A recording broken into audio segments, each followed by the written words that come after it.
Malta hija fost l-iktar pajjiżi progressivi u maturi f'termini ta' ekosistemi ta' blockchain.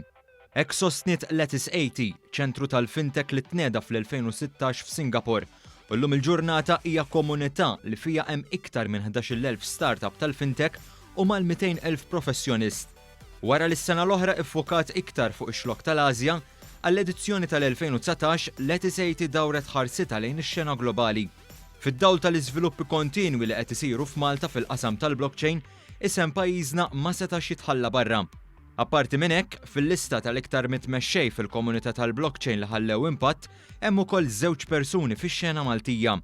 Dawn huma s-Segretarju Parlamentari għall-Ekonomija Diġitali u Innovazzjoni Silvio Xkembri u l-intraprenditur teknoloġiku u konsulent tal-innovazzjoni diġitali Abdallah Kablan.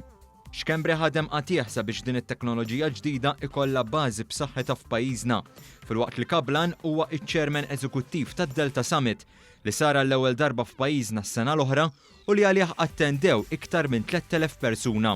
Malta għamlet avvanzi kbar fejn tidħol il-blockchain. Kumpanija waħda wara l-oħra li jaħdmu f'dan is-settur fetħu l-operat tagħhom f'pajjiżna jew inkella imxew lejn Malta, hekk kif ħassew li hawnhekk teżisti l-klima ideali għall-ħidma tagħhom.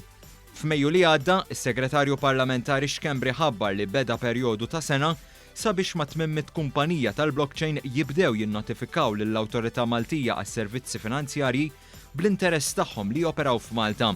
Pajjiżna ħa passi kbar fit-teknoloġija tal-blockchain u distributed ledger technologies.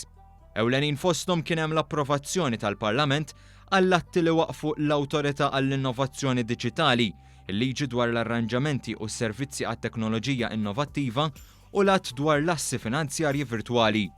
Permezz ta' dawn il-liġijiet twaqqaf l-ewwel qafas regolatorju għat-teknoloġija DLT fosthom il-blockchain fid-dinja.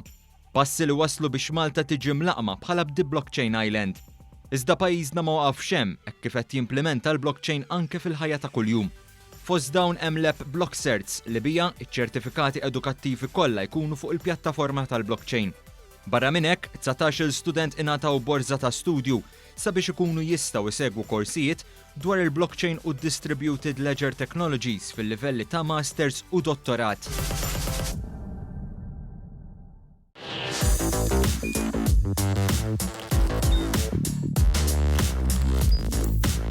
Idħol fuq one.com.mt u hemmhekk tista' tara l-programmi kollha li jxandru fuq One permezz ta' One Play.